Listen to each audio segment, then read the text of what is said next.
agora já tá gravando. Certinho, gente? Então vamos lá, né?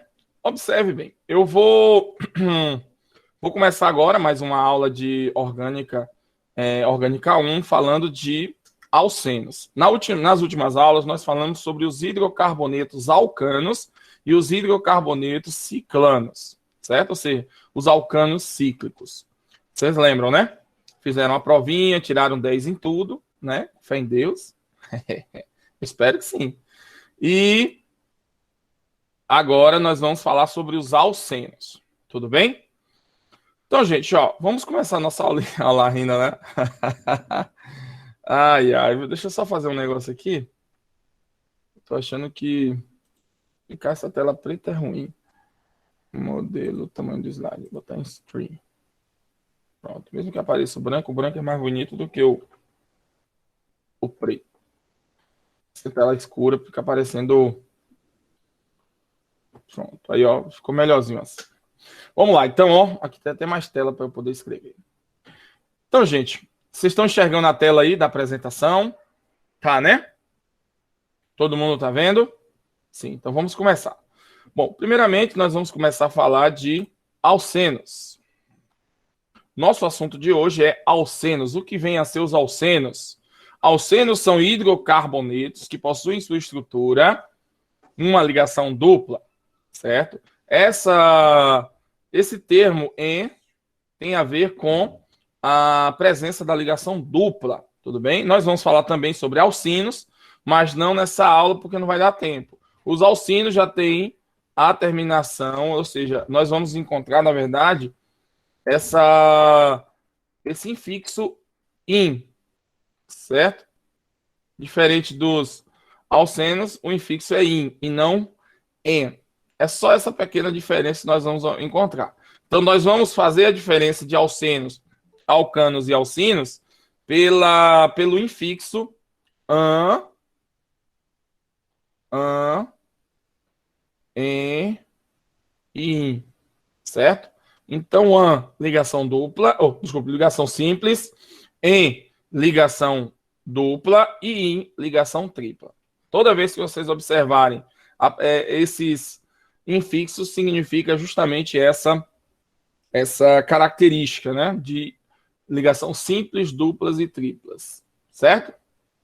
Beleza. Então vamos começar o conteúdo prontamente dito, né? Alcenos. Então os alcenos são compostos que podem ser caracterizados como olefinas, certo? O que são olefinas? Na verdade, são compostos oleaginosos, principalmente, né?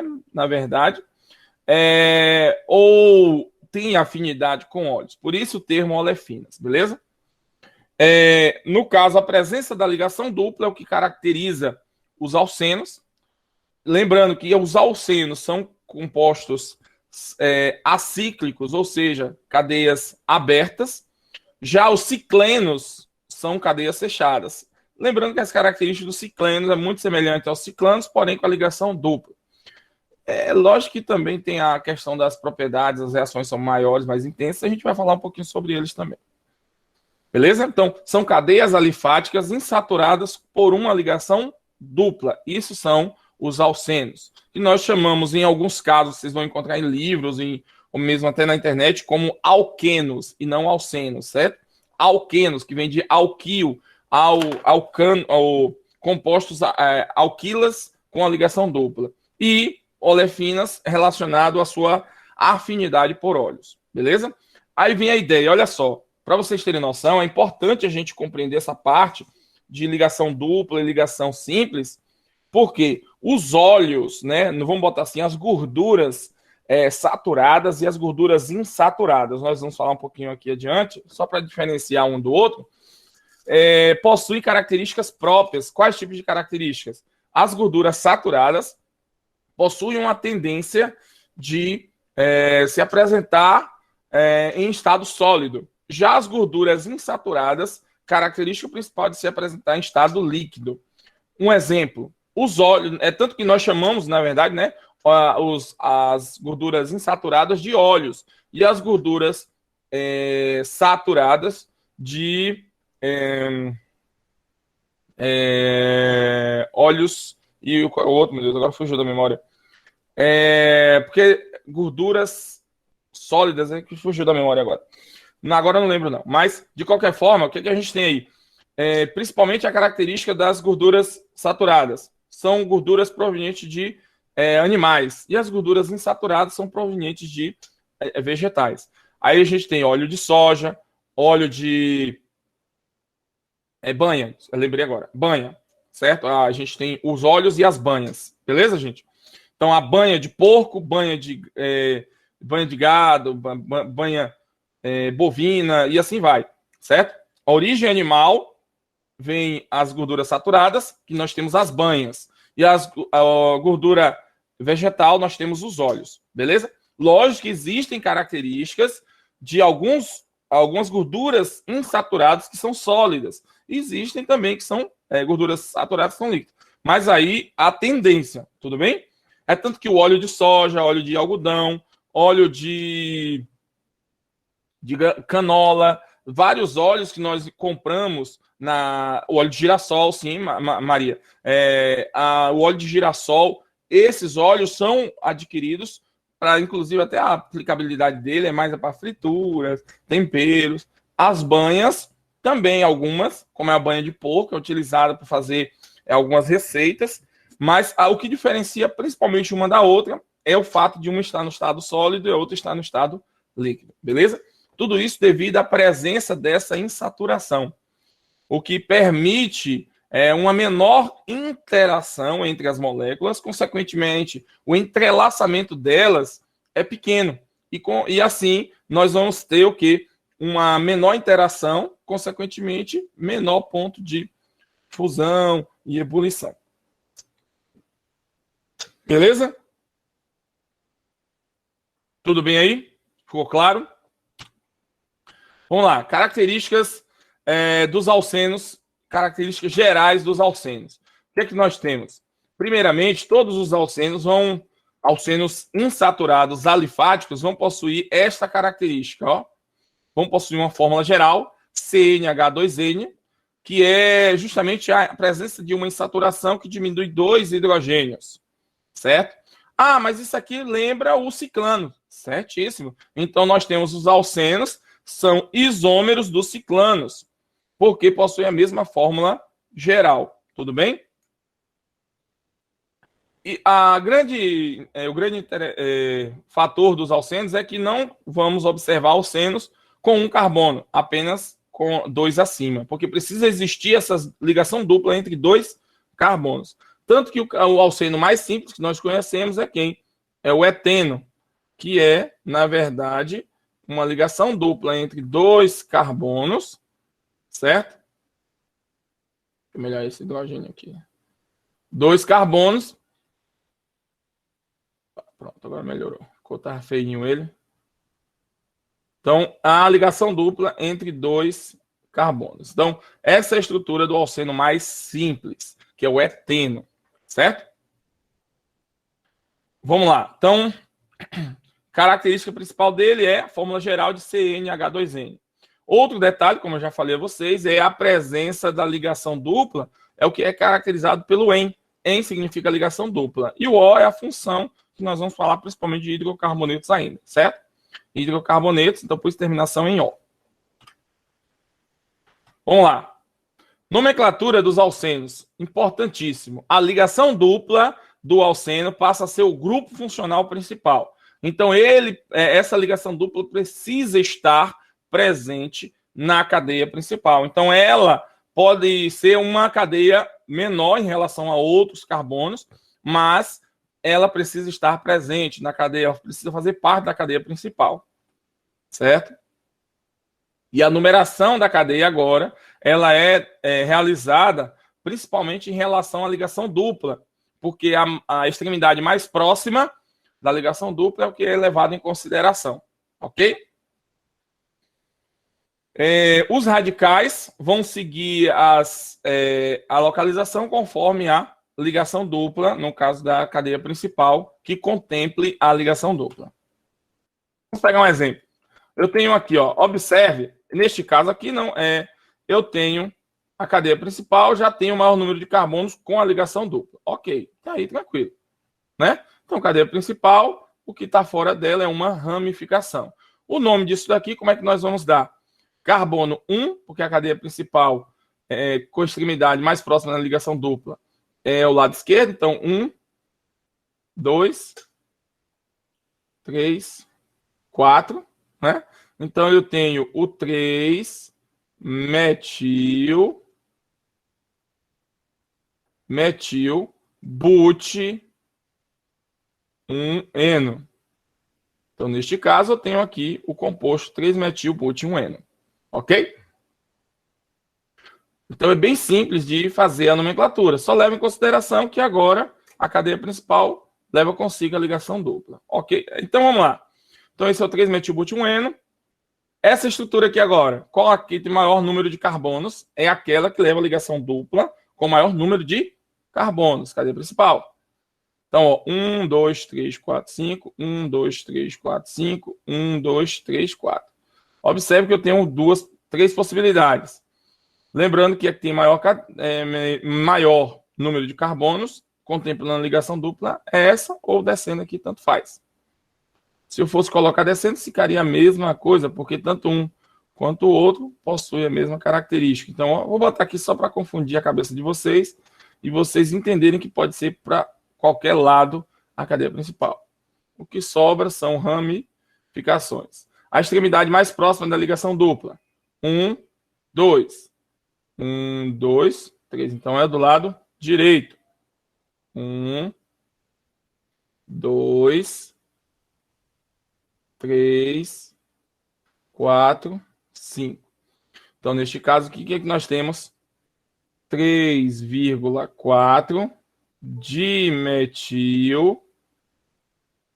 3,4 dimetil. Aí vem 1, 2, são 5, né? Pente. 3, não, 2-eno, né? Pronto. 3,4 dimetil, pente 2-eno.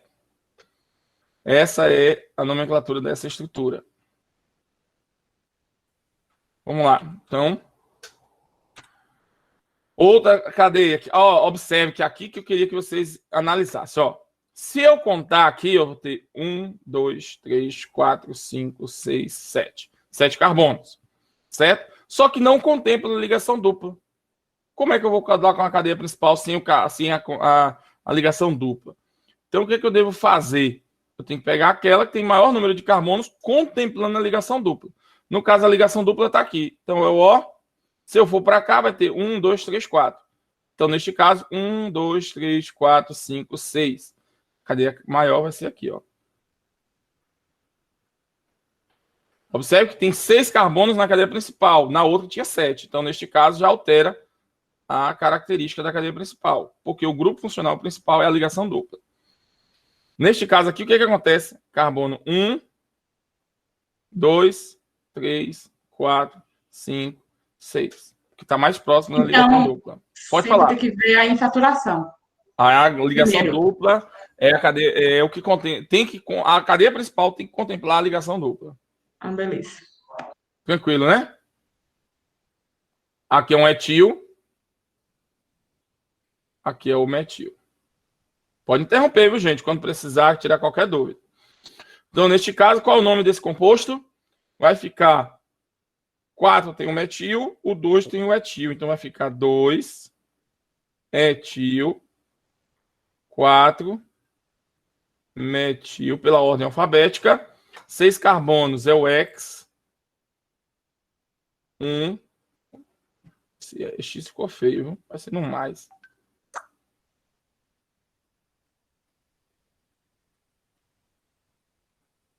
O X, 1-eno.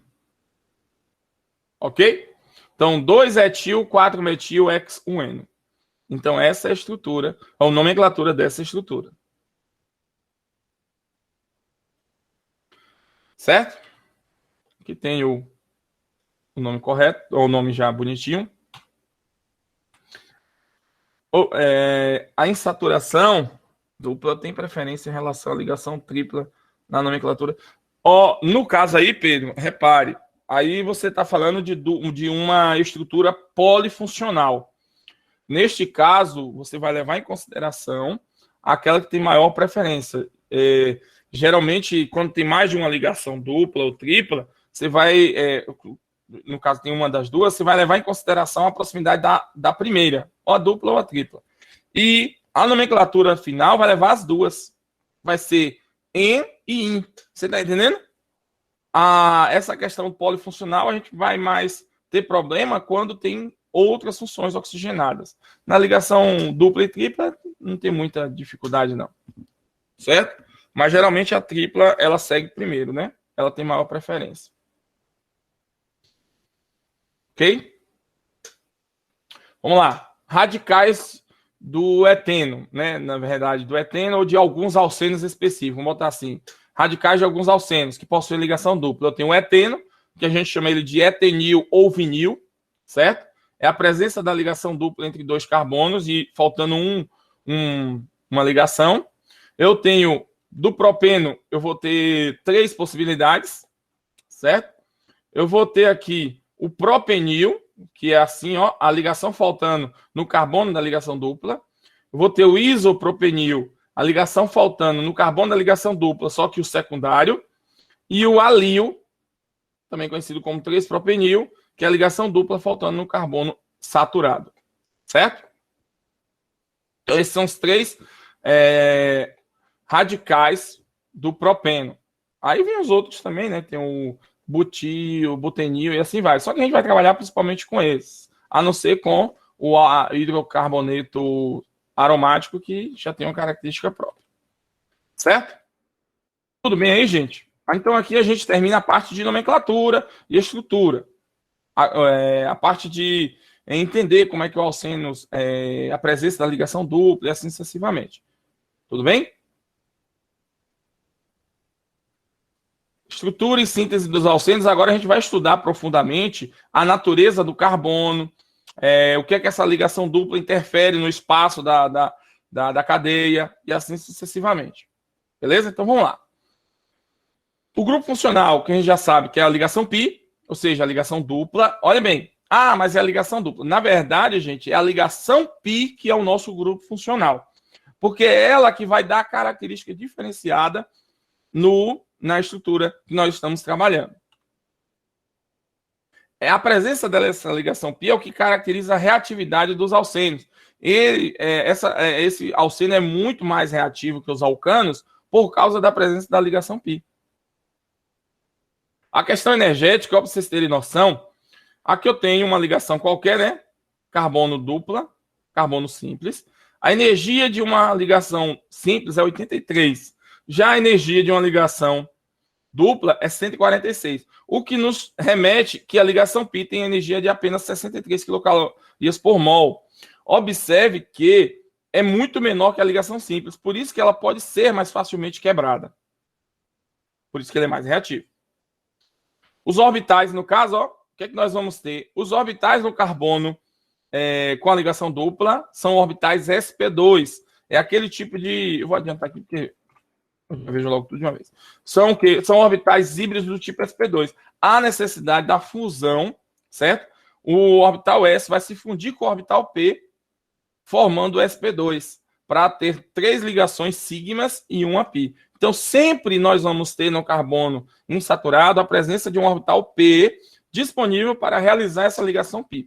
Como eu já falei com vocês anteriormente, a ligação sigma é uma ligação frontal e a ligação π é uma ligação lateral. A presença dessa ligação lateral, que ela sofre um estiramento, ou seja, ela vai esticar esses orbitais para realizar a ligação, é o que possibilita uma menor energia da ligação. Consequentemente, ela pode ser quebrada mais facilmente. Os carbonos insaturados do tipo sp2, eles são todos com a geometria, possuem a geometria trigonal planar, ou seja, com um ângulo em torno de 120 graus em torno desse carbono, certo? Então, toda a molécula em torno desse carbono vai ter uma geometria trigonal planar, certo? A ligação π, ela, como eu já falei com vocês, ela vai ser realizada entre os orbitais P, porque ela precisa esticar. Como eu já mostrei a vocês, o que acontece aqui, ó? Se eu pegar uma ligação, né, uma ligação dupla, como é que é? Eu vou ter um orbital híbrido aqui, outro híbrido, outro híbrido. E aqui o carbono fazendo outra ligação com carbono, com o orbital híbrido também. E em cada um desses carbonos eu vou ter um orbital P. Aqui, ó. Esse orbital P é o que vai realizar a ligação π. Essa ligação π ela é lateral, com estiramento do orbital, ou seja, o orbital vai se esticar e formando essa ligação. Já na ligação sigma, é uma ligação frontal com sobreposição. Então, você vai ter um alongamento do orbital P para fazer a ligação π e vai ter uma sobreposição do orbital híbrido para realizar a ligação sigma. Certo? Meu Ozinho tá feio aqui, mas dá para Ô, professor, dá para repetir de novo, por favor? Não entendi. Repetir de novo? Sim. O que acontece? Ó, vamos lá. Todo carbono, né? O carbono que tem a ligação dupla, né? Ele tá aqui, né? Vamos botar aqui um exemplo. Tá dessa forma, correto?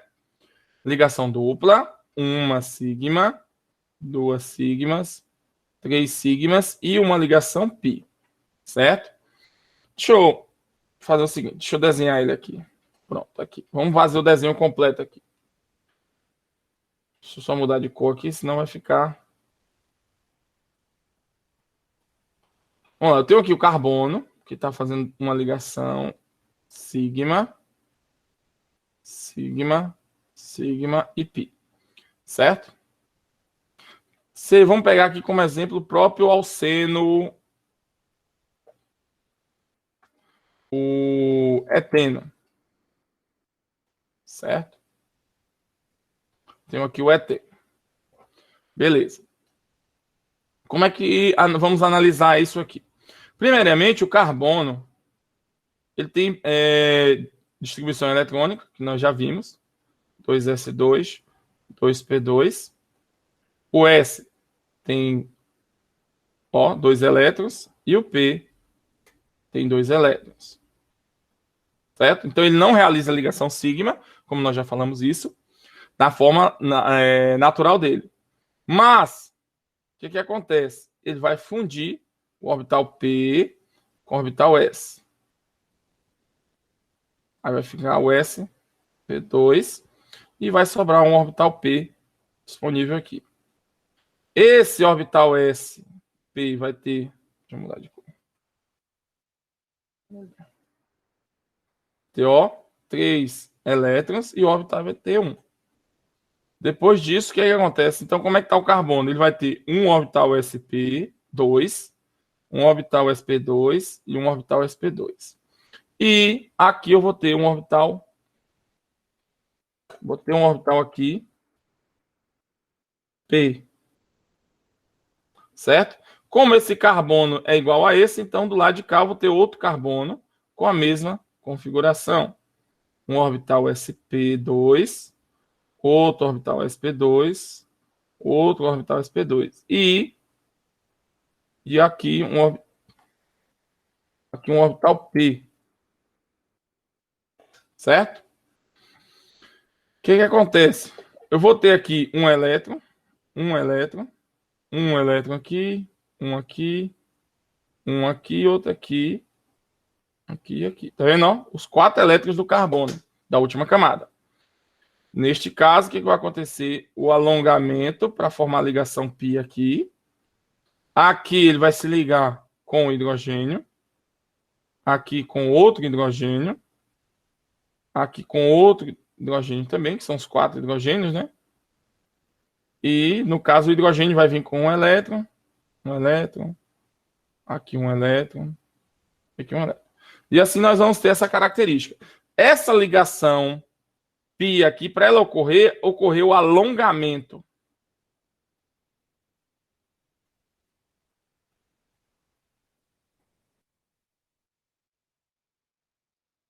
O alongamento do orbital. Então, o orbital, vamos pensar que aí eu tenho um balão de assoprar esticando até que um encoste no outro. Se você observar, já existe uma força contrária a esse esticamento, esse alongamento. Por isso que a ligação π ela é mais fraca. Certo? E aqui a gente representa desta maneira. Ó, como se fosse isso. E qual é a geometria disso? Trigonal planar. Em torno desse carbono sp2. Tudo bem aí? Quem foi que me perguntou? Ficou claro? Ok. Compreendeu, né? Agora sim. Então, beleza. Vamos lá. Então, aqui é o carbono, né? sp2, que é o carbono com a ligação π aí, certo? Então, essa ligação π é o que caracteriza os alcenos, é o grupo funcional principal. Pedro, deixa eu ver. Essa exposição faz referência à barreira rotacional da ligação π. Você quer dizer que a presença da ligação π não permite a ligação dupla girar? Sim, eu vou falar sobre isso ainda. Mas a ligação dupla, por estar presente entre os dois carbonos, quando tenta ocorrer um giro em torno desse eixo, esse giro não vai acontecer, porque a ligação dupla impede o acontecimento. A ligação π, na verdade, impede que isso ocorra, esse giro em torno da ligação sigma, certo? Então, quando ocorrer o giro, vai ser um giro completo da molécula e não em torno da ligação. Aí nós vamos ter a isomeria. Isomeria do tipo cis, isomeria do tipo trans. Por quê? Porque quem está para cima continua para cima, quem está para baixo continua para baixo, porque não consegue um girar em torno do outro. Para a gente entender isso, deixa eu fazer novamente aqui.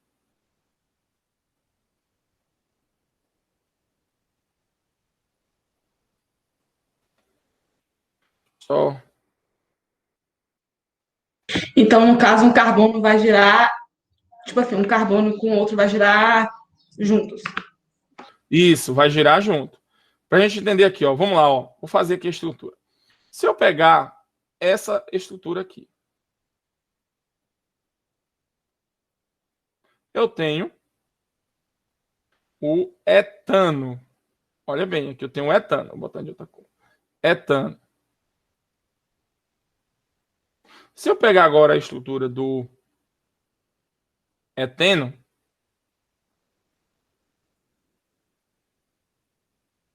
tem aqui o eteno.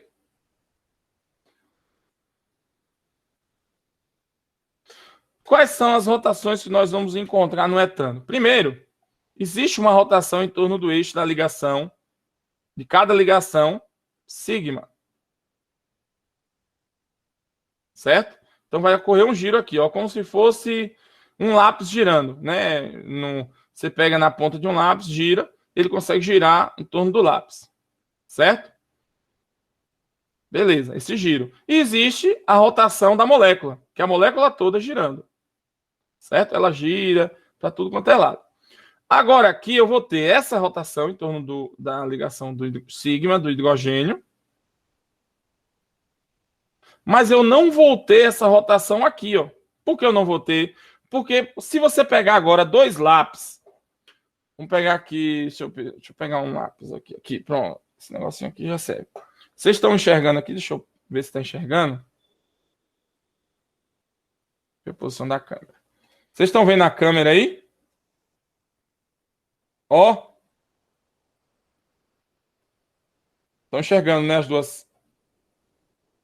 Sim. Afasta um pouco mais para trás. Aí, ó. Tá vendo, né? Eu tenho aqui um material e aqui outro, ó. Certo? Tenho dois. Se eu segurar os dois aqui, dessa forma é como se fosse ligação dupla. Se eu segurar só um, observe, né? Ó, eu posso fazer isso, ó, facilmente. Tá vendo, ó? Ó o giro em torno do eixo. Giro facilmente, com um só. Agora, a partir do momento que eu coloco dois, eu vou tentar girar, ó, o de cima impede o giro, porque ele não permite esse giro, tá vendo, ó?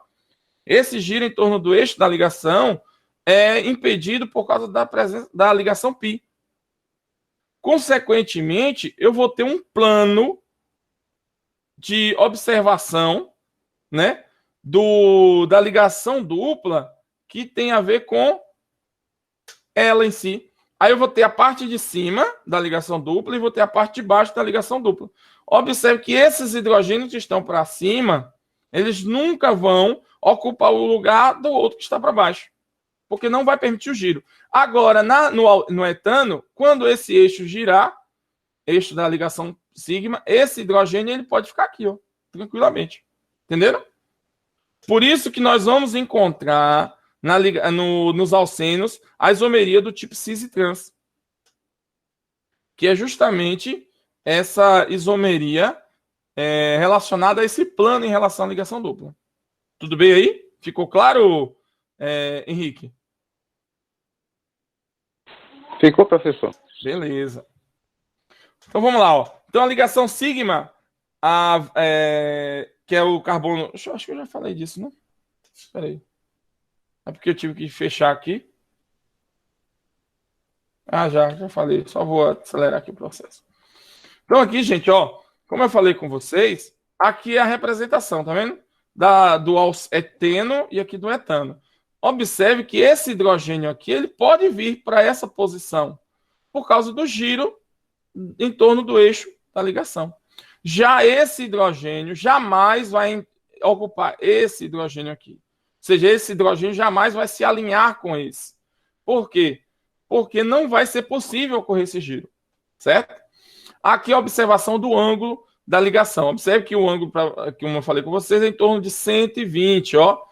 Em torno de 120, que é uma geometria do tipo trigonal planar. Já aqui é o ângulo normal de 109, que é o ângulo do carbono sp3. Há um encurtamento da ligação, devido a ser a ligação dupla. Então, nós vamos ter o quê? Uma ligação dupla no tamanho de 1,33 e a ligação simples no tamanho de 1,54. Isso porque, com o alongamento, esse alongamento do orbital π, ou seja, do orbital π, não, desculpe, do orbital p, ele vai empurrar o carbono para ser mais próximo do outro. Porque ele vai esticar e ficar forçando ali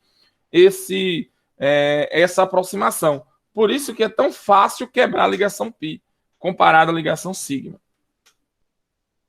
Certo? Então vamos lá.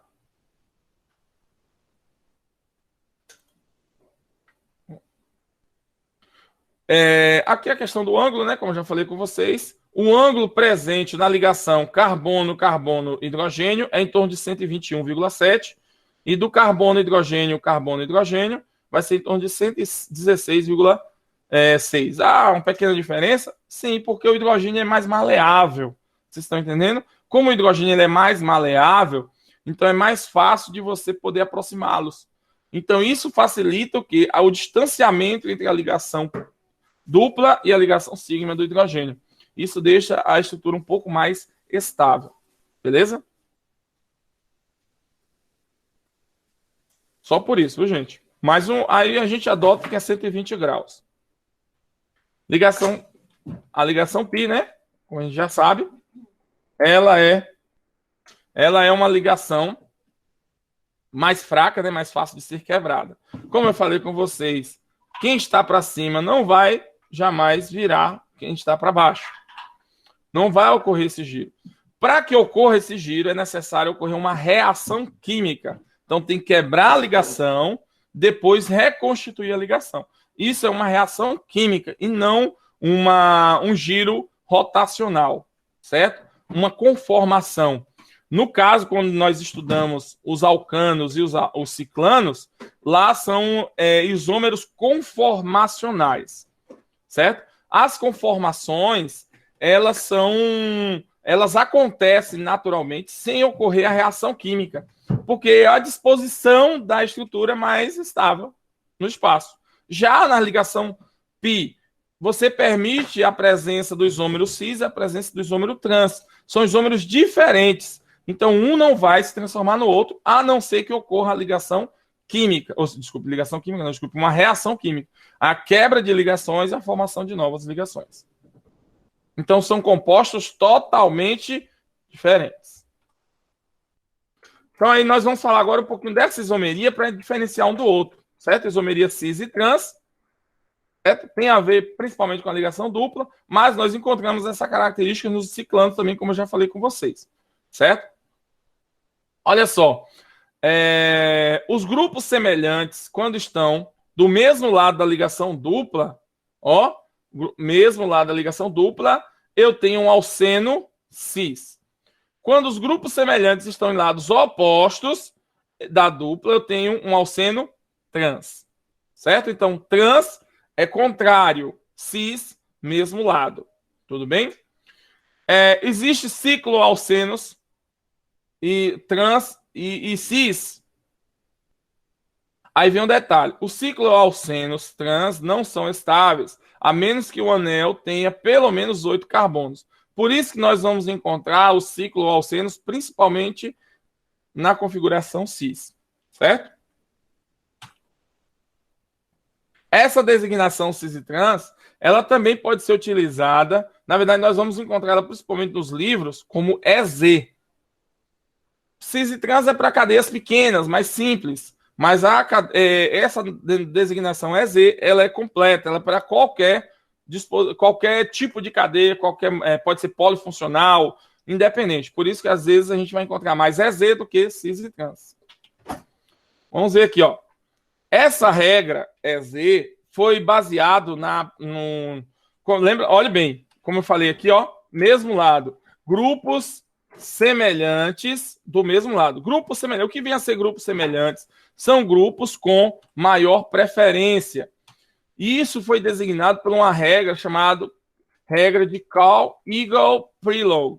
Ó, esse camarada aí, esses três, na verdade, são três camaradas, eles desenvolveram uma regra para determinar a prioridade entre os grupos ligados ao carbono na ligação dupla. O que acontece? Eles pegaram características especiais de cada grupo, de cada estrutura, e assim avaliou a sua preferência. E, consequentemente, permitiu essa classificação de preferência, maior preferência e menor preferência.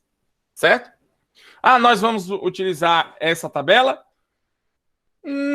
Para nós, não. Certo? Eu vou utilizar principalmente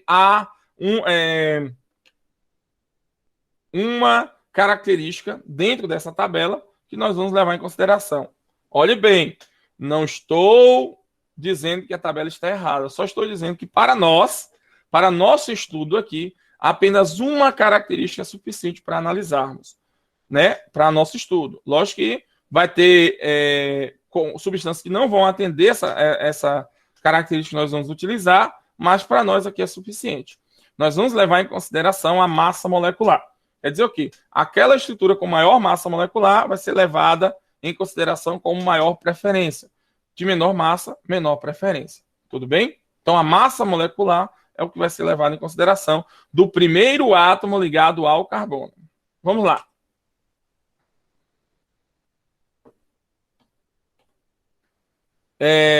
A designação Z significa Zusammen, sem saber essa tradução, que também é horrível, mas ainda mais que a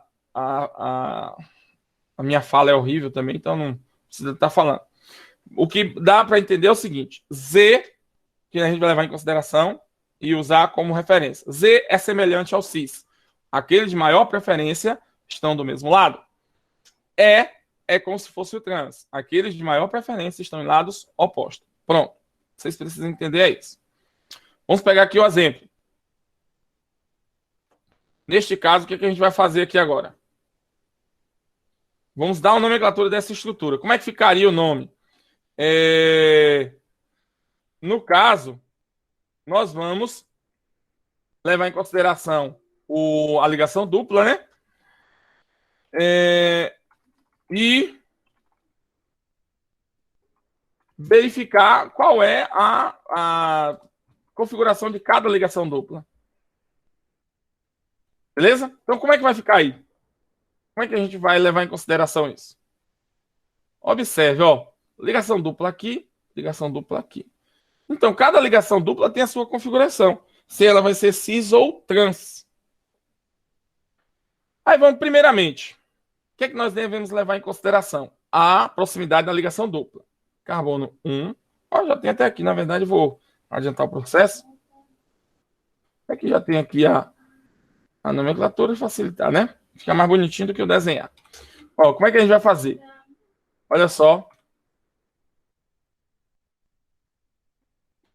Já tá aqui, deixa eu ver se... Ah, não, já pulei. Olha só. Observe que aqui, ó, preferência 1 e 1, preferência 2 e 2. Observe que quem tem maior preferência aqui? Metil. Ah, mas peraí, deixa eu falar aqui com vocês, deixa eu voltar aqui. Deixa eu voltar um pouquinho, que eu acabei não falando isso para vocês. Vou voltar um pouquinho aqui só para... Olha só. Gente, olha só. Para a gente analisar, eu tenho que passar um traço na ligação dupla. Primeiramente, eu tenho o lado de cima, lado de baixo. Certo? Observe que eu tenho aqui metil. E aí, agora que eu fiz isso, né? Eu passo um outro traço para escolher lado direito e lado esquerdo. Do lado esquerdo, eu tenho o metil, que tem maior preferência do que o hidrogênio. Do lado direito, eu tenho cloro e carbono. Quem tem preferência? Carbono. Agora, faça a mesma coisa com a outra ligação dupla. Traço lá para cima, lá de baixo. Agora, eu vou ter o que aqui agora? Eu vou ter este grupo e aqui hidrogênio. Esse tem maior preferência. E o de cá, em relação ao hidrogênio, tem maior preferência. Observe que nesse lado, nessa ligação dupla, os de maior preferência estão do mesmo lado. Então, ele é cis. Ah, mas eu não estou falando cis. Ah, então beleza, não tem problema. A gente está falando de EZ. Então, aqui é Z. Aí, os de cá, os de maior preferência estão lados opostos. Então, ele é trans. Ah, e como é que eu analiso? Utilizo a designação E. Tudo bem? Então, essa é a diferença entre um e o outro. Beleza? Nós podemos analisar dessa maneira. Tranquilamente, ó. É Z. Ah, e agora? Só da nomenclatura, né? Vamos fazer aqui a nomenclatura. Que já está aqui pronto, eu só vou passar para facilitar a nossa vida, né? Vamos analisar aqui, ó. O que nós temos? Esse é Z, esse é E. Observe, gente, que aqui tem a numeração 2. Aqui eu tenho a numeração 5. Isso quer dizer o quê? Carbono 1, 2, 3, 4, 5, 6, 7, 8. Então, no carbono 2 eu tenho uma ligação dupla. Qual é a configuração dele? Z. No carbono 5 eu tenho outra ligação dupla. Qual é a configuração dele? E. Então, a gente coloca 2Z, que é a ligação a dupla no carbono 2, e 5E, que é a ligação dupla no carbono 5. Então, são... Deixa eu só... Alguém pediu para entrar aqui. Pronto. Então, o que acontece? Então, eu vou ter duas configurações, E e Z na mesma estrutura. Ah, e agora vem o restante de nomenclatura normal, né? 3 tem um cloro e no 7 também tem um cloro. Então, 3,7 de cloro, 2,5 octadieno. Só que aqui a IUPAC ela prefere que você escreva assim, ó, oc 2,5 dieno. Flávio, por favor, explica de novo essa parte aqui da numeração. Certo. Vamos lá. Vamos lá. Ah, você entendeu por que é E, por que é Z? Sim. Beleza, né? Então, eu posso partir só para numeração. Ó, qual que eu vou escolher aqui? Qual lado que eu vou escolher para ser mais próximo da ligação dupla? Se eu começar a contar daqui, carbono 1, 2, 3. A ligação dupla está no carbono 3. Compreendeu? Só que, se eu começar a contar do outro lado, carbono 1, 2, a ligação dupla está no carbono 2. O mais próximo, a extremidade mais próxima da ligação dupla é o lado esquerdo. Aí agora eu vou numerar. Carbono 1. Deixa eu voltar aqui e deixar ele limpo. Carbono 1. Carbono 2. 3. 4. 5. 6. 7. 8. Quem é isso aqui? É a minha cadeia principal. Certo? O que estiver fora dela é minha ramificação. Neste caso, só tem os cloros. Compreendeu aí? Então, vamos lá. No carbono 2, eu tenho uma ligação dupla. Que ligação dupla é essa aqui? Do tipo que é ou Z? Ela é Z. Já viu. Carbono 5 tem outra ligação dupla. Que tipo ela é? Ela é E. Tudo bem? Então, agora vamos lá. Contabilizando. Cloro está no carbono 3, no carbono 7. 3,7 de cloro. 8 carbonos, OC. 2,5 de Eno.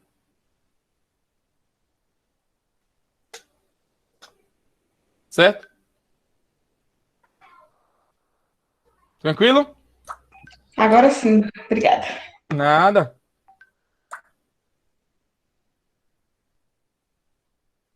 Alguma dúvida aí, gente?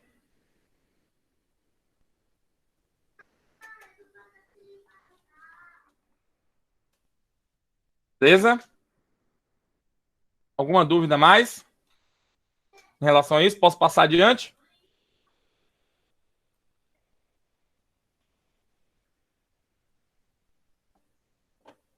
Então vamos lá.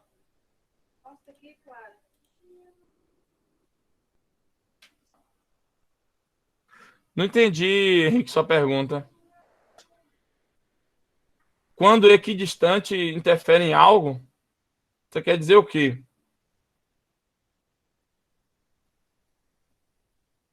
Não entendi em relação ao quê?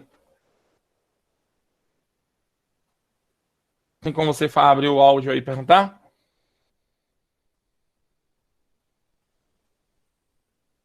Você está falando a numeração. É porque Eu estou você falando precisa. em relação à numeração, professor. Ah, porque na numeração, a numeração, qual a importância dela? É para você dizer a característica de cada carbono. Você precisa numerar ele. E essa numeração vai caracterizar o carbono e dizer como ele se apresenta na molécula. Você está entendendo? Por exemplo, carbono 2 na ligação dupla ali, está dizendo que no carbono 2 eu tenho uma ligação dupla e ela é do tipo Z. Você está compreendendo? Porque se você, em qualquer lugar do mundo, com essa nomenclatura, a pessoa já vai entender o que você está dizendo.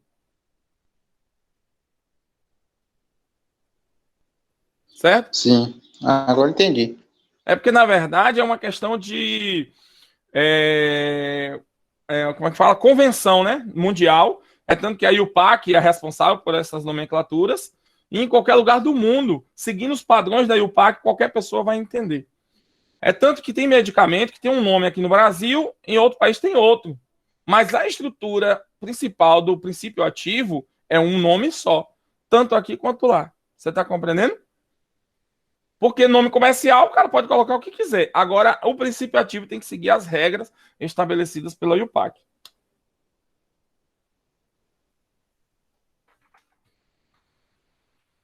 Ok, professor, obrigado. Mas entendeu, né? Entendi sim. Pronto, beleza. Olha só. Deixa eu passar logo aqui. Nós formos analisar a energia de uma ligação dupla, nós podemos analisar essa energia a partir de uma reação simples de hidrogenação, certo?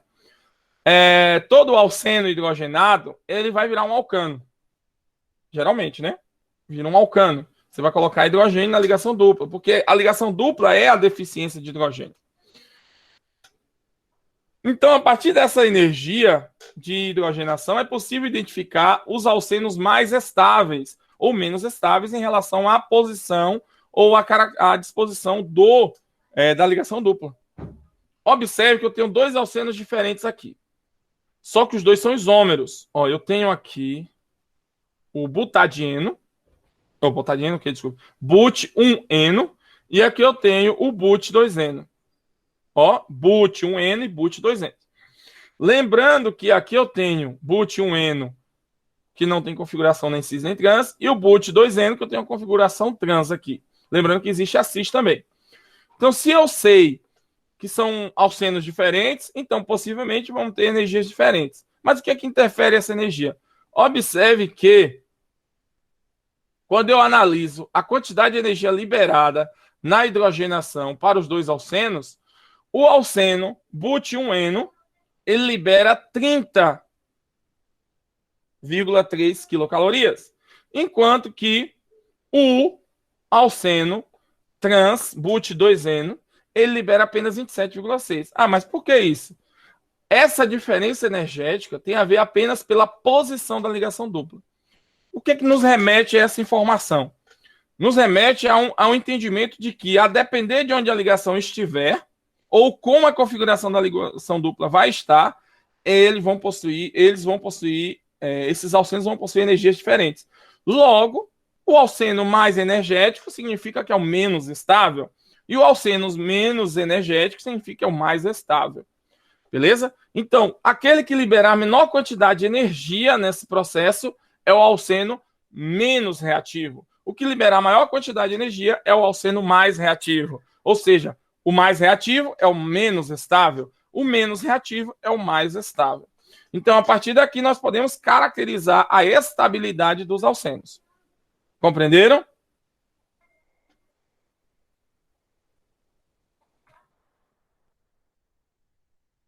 Beleza, então vamos lá. Então, para analisar os alcenos, precisamos compreender que existe estabilidade neles, de maneira diferente em relação a como essa ligação dupla vai estar ligada. Daí vem a ideia dos substituintes. O que são substituintes?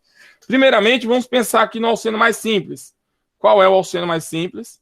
É o eteno. Quem é que está ligado nele? O hidrogênio.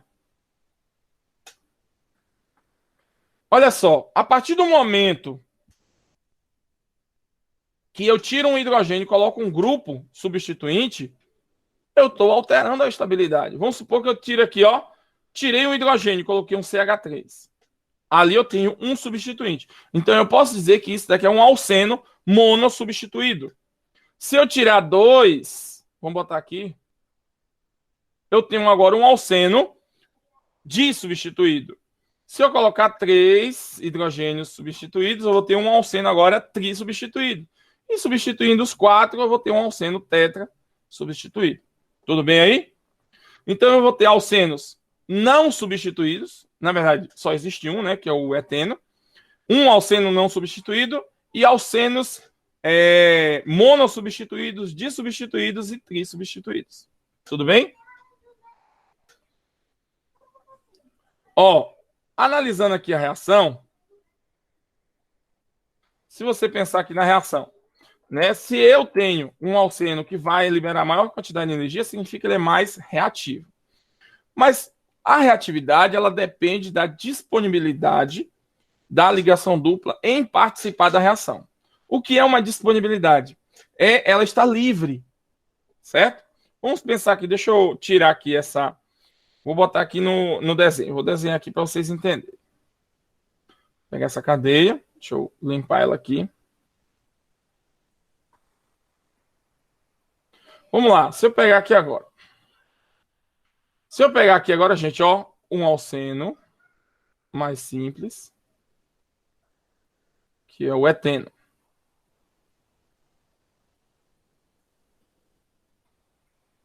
Pegar agora o monossubstituído, que é... Vamos pegar o monossubstituído, que é o propeno.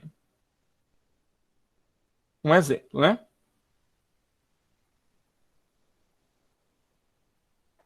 O que é que nós vamos observar? Aqui eu tenho o hidrogênio, que é um átomo muito pequeno. Seu volume atômico é pequeno, certo? Só que quando eu analiso o metil aqui, que é um grupo substituinte, o que acontece, ó? O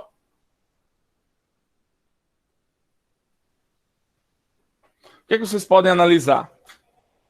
Eu vou ter um volume muito maior no metil, que quando... Vamos pegar aqui, ó, pegar o próprio hidrogênio, né? Só para a gente poder entender. Esse hidrogênio, quando for se aproximar dessa ligação dupla, você acha que ele vai se aproximar mais fácil ou vai ser mais complexo a aproximação em relação a essa? Observe que, se eu analisar o alceno eteno, eu posso atacar a ligação dupla por qualquer lado. Já no de cá, eu não consigo me aproximar da forma como eu coloquei aqui por causa do metil. Eu não vou ter esta possibilidade. Então, eu posso dizer que esse ataque aqui não vai acontecer dessa forma. Vai acontecer por cá, mas não por este lado. Deu para entender aí? Já o de cima, não, tanto faz. Qualquer lugar é lugar. Por quê? Porque eu não tenho impedimento estérico. Não tenho impedimento dos hidrogênios por esta aproximação. Já no alceno mono substituído, já podemos observar um impedimento.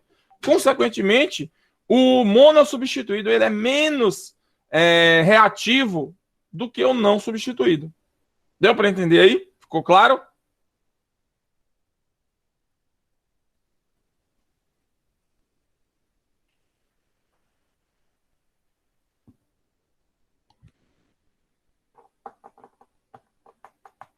E aí?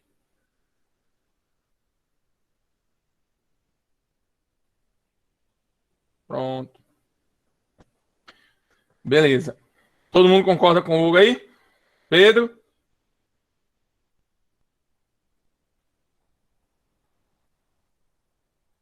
Ficou claro aí, Pedro? Pedro, acho que Pedro dormiu, ó.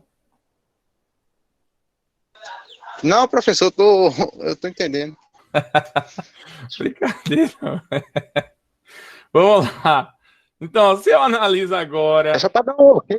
Pensou que eu dormi, foi? Oi? Dormi não, mas eu tô ouvindo a aula. Eu não dormi não, tô online, 100%. Que bom, que bom. Mas pergunta também, viu? Vamos lá, ó. Eu tenho aqui, então, eu já sei que o alceno não substituído é o menos estável, então é o mais reativo. Certo? Se eu comparar agora ele com um disubstituído, vou botar aqui, ó, CH3, o CH3 aqui. Vou ter quantas configurações diferentes? Vou ter, ó,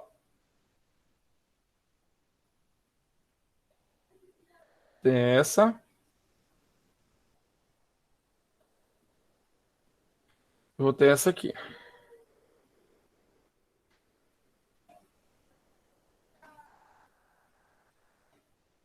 Então, novamente, eu vou ter um diferencial. Ó, aqui eu vou ter o metil interferindo. Aqui eu vou ter o metil, também o metil interferindo. Os três aqui são dissubstituídos.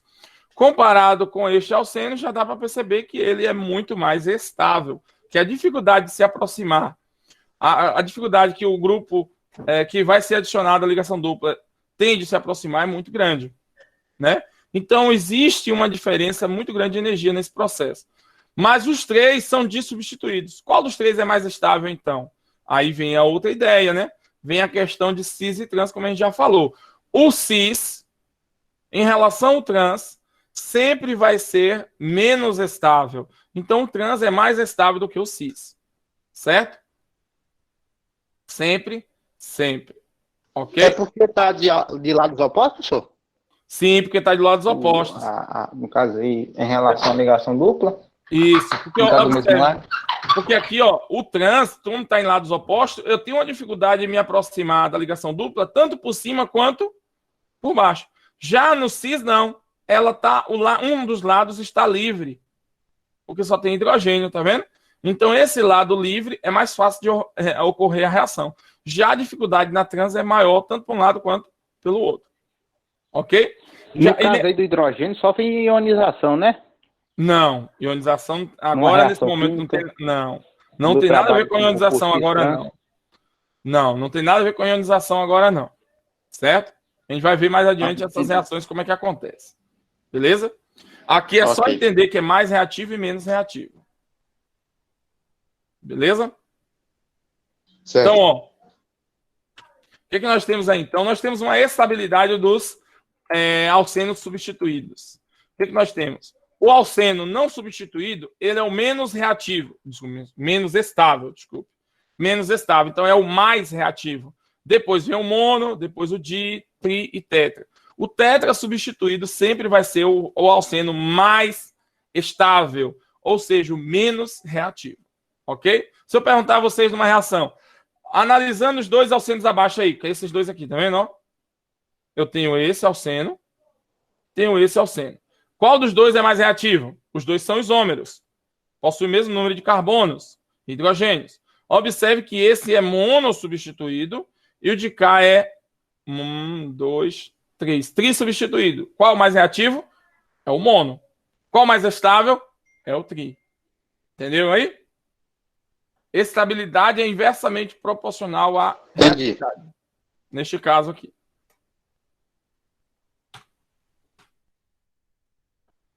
Os isômeros cis e trans, né? A questão da energia deles. Observe que no disso, como eu falei com vocês, existe diferença. Ó. A energia do trans é 27,6. A energia do liberado pelo cis é em torno de 28,6. E a energia liberada pelo isobutileno é em torno de 28. Lembrando que esse isobutileno é o de substituir de um lado só. Como a gente mostrou aqui, ó. Deixa eu pegar, volta para cá. Aqui, ó. Esse daqui é o isobutileno, esse é o trans e esse é o cis. Vou botar aqui, ó. Cis, trans e aqui é o isobutileno.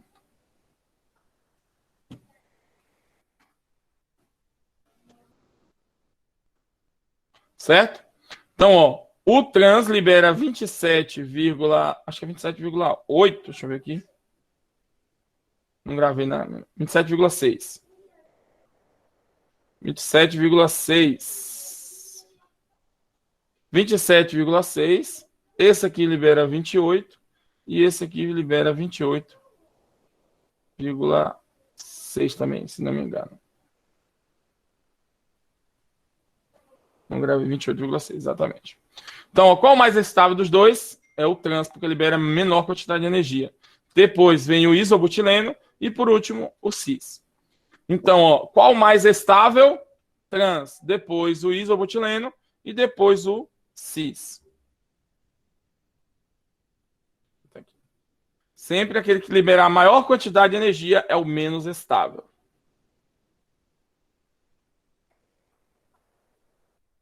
Isso vai nos caracterizar a questão da propriedade física, né? Que é ponto de ebulição. Primeiramente, quanto maior a massa, maior o ponto de ebulição. Massas iguais, aí a gente tem que analisar a estrutura para avaliar os pontos de ebulição de cada um.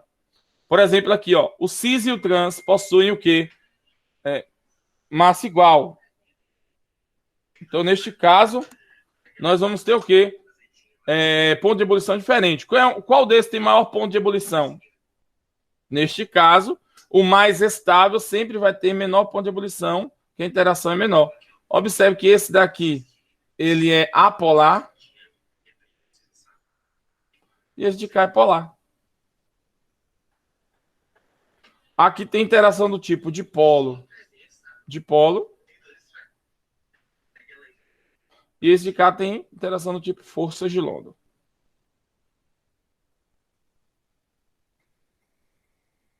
Então, qual dos dois é mais estável? É o trans. Qual dos dois tem maior ponto de ebulição? É o cis. Qual dos dois é mais reativo? É o cis. Qual menos reativo? É o trans. Tudo bem? Tanto que o ponto de ebulição aqui, ó, 4 graus e o de cá é 1 grau. Alguma dúvida aí?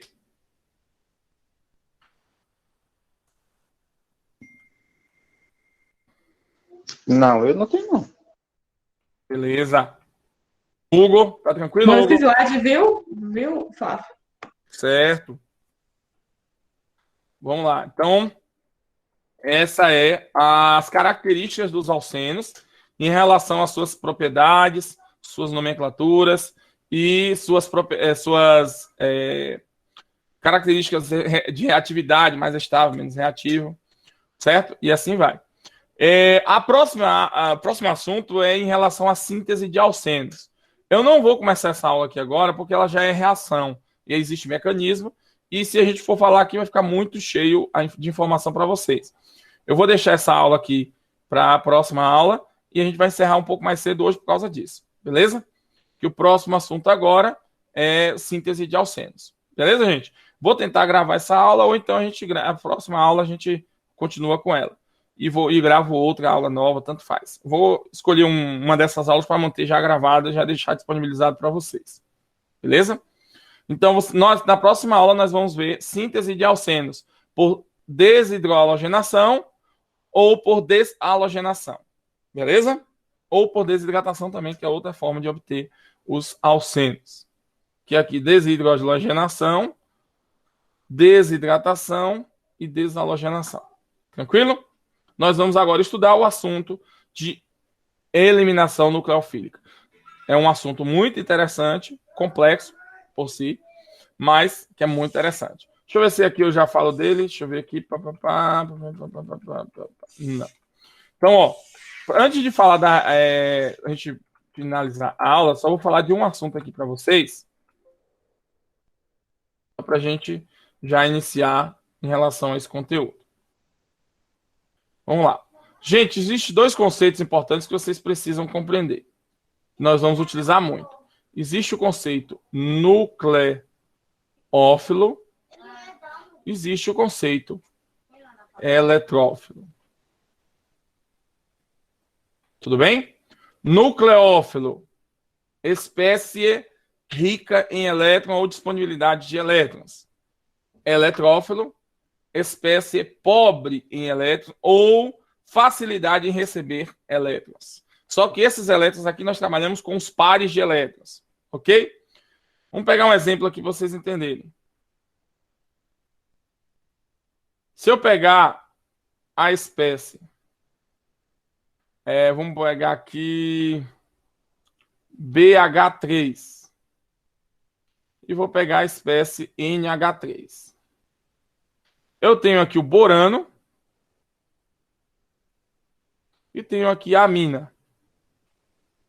Qual a diferença entre um e outro? Primeiramente, vamos fazer a distribuição eletrônica do boro. O boro tem número atômico 5. Então, 1s2, 2s2, 2p1. O nitrogênio tem número atômico 7. 1s2, 2s2, 2p3. Beleza? A última camada do boro tem 3 elétrons. A última camada do nitrogênio tem 5 elétrons. Até aí tranquilo, né? Então vamos apagar esse entendimento aqui agora. Oh, não, peraí.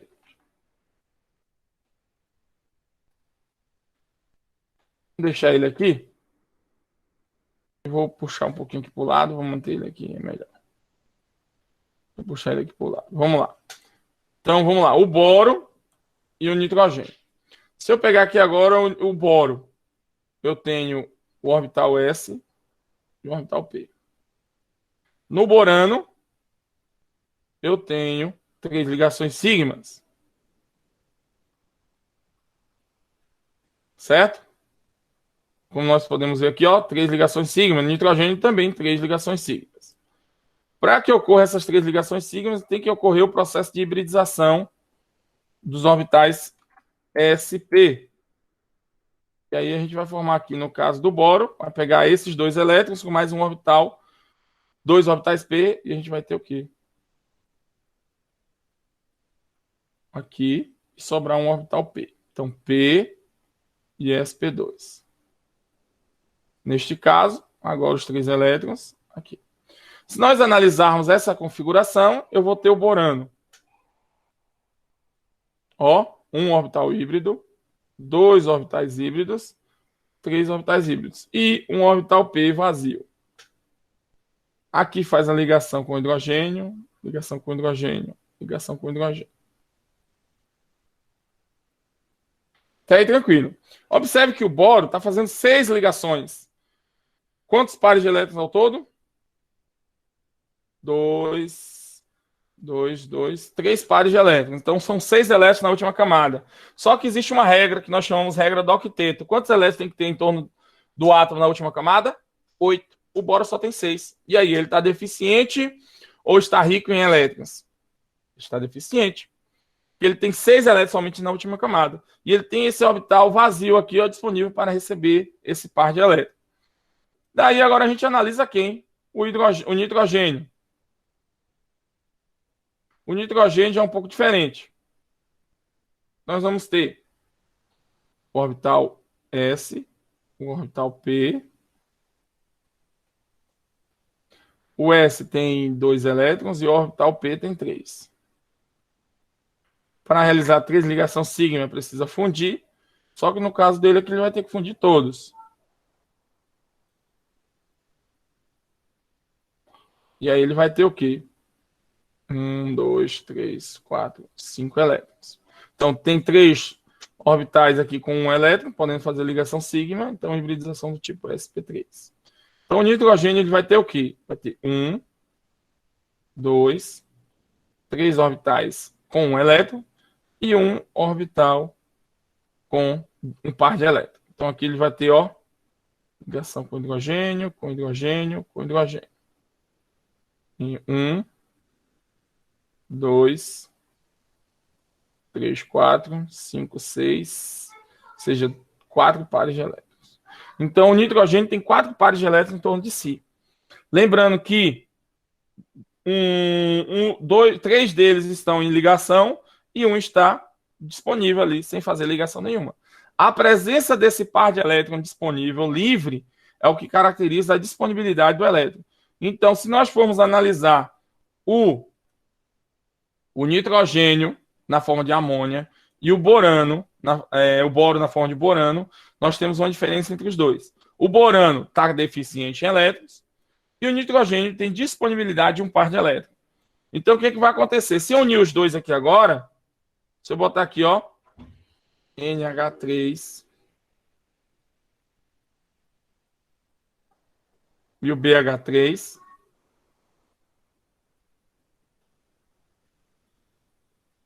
eu vou ter essa possibilidade do par de elétrons do nitrogênio ocupar o espaço, ou seja, o orbital vazio do borano. Consequentemente, esse cara está doando elétrons para o borano e o borano está recebendo. Então, esse nitrogênio NH3 se comporta como um nucleófilo e esse borano se comporta como um eletrófilo. Então, eu tenho aqui uma espécie nucleofílica e uma espécie eletrofílica. Ficou claro aí?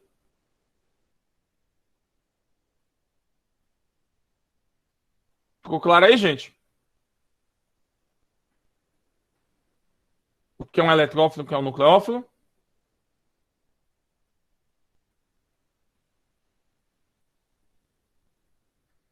Acho que sim, né? Então, vamos lá. Então, o eletrófilo e o nucleófilo possuem características diferentes. Um é deficiente, o outro é rico.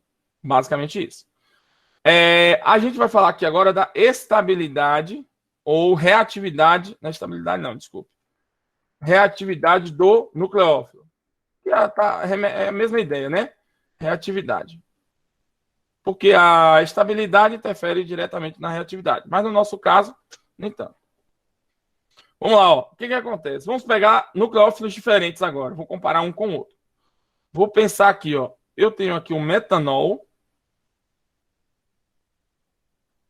E eu tenho o metóxido de sódio. Como é que funciona isso? Primeiramente, o metanol é um álcool normal e o metóxido de sódio é um álcool que foi neutralizado com hidróxido de sódio. Ele é um álcool que se comportou como um ácido e foi neutralizado por uma base muito forte. Então, o que acontece aqui? Observe que, no meu caso aqui, a espécie orgânica que estou analisando é somente o CH3O, tá vendo? Se eu analiso o metanol e o CH3O, qual a diferença entre eles? O metanol tem 2 pares de elétrons, tranquilo, uma boa. Já o metóxido, ele tem 3 pares de elétrons e ainda tem uma carga negativa. Isso interfere diretamente. O que é nucleófilo? A espécie que tem disponibilidade de par de elétrons. Qual dos dois tem maior disponibilidade de par de elétrons? Com toda certeza, é o metóxido. Então, o metóxido é um nucleófilo mais forte. Certo? Só que essa questão da força do nucleófilo nós não chamamos mais forte ou mais fraco. Nós chamamos o termo nucleofilicidade. Então, a nucleofilicidade do metóxido é maior do que a nucleofilicidade do metanol. Certo? Então, nucleofilicidade é o que mede a força do nucleófilo. A escala de nucleofilicidade é dada por dois fatores principais: carga e impedimento estérico. Tudo bem?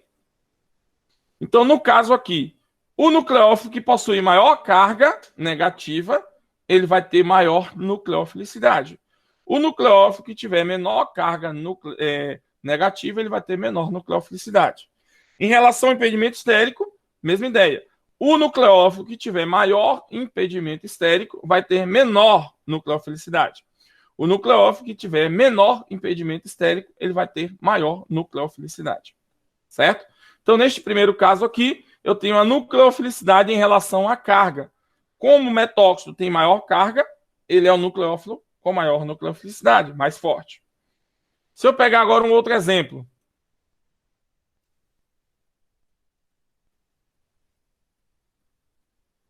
Se eu pegar aqui agora, ó.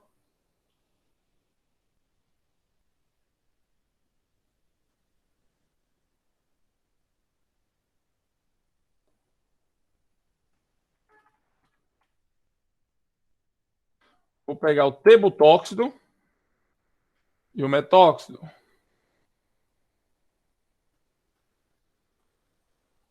Observe que o tebutóxido, T-butox, vou botar só o butox, porque só estamos falando dele, e o metóxido. Qual dos dois tem maior nucleofilicidade? Observe que o tebutóxido, ele tem uma carga negativa, o metóxido também tem uma carga negativa. Então, os dois têm a mesma carga, então não interfere pela carga. Mas o tebutóxido, observe o volume dele. E o metóxido é bem pequenininho. Então, o tebutóxido, ele tem maior impedimento.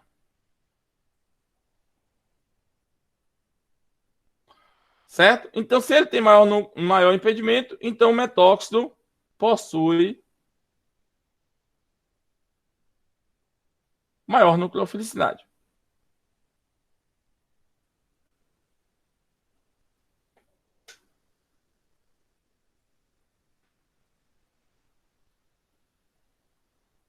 Certo?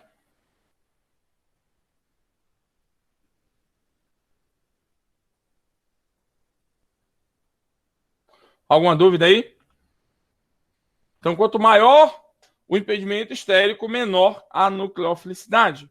Quanto menor o impedimento estérico, maior a nucleofilicidade. Quanto maior a carga, maior a nucleofilicidade. Quanto menor a carga, menor a nucleofilicidade.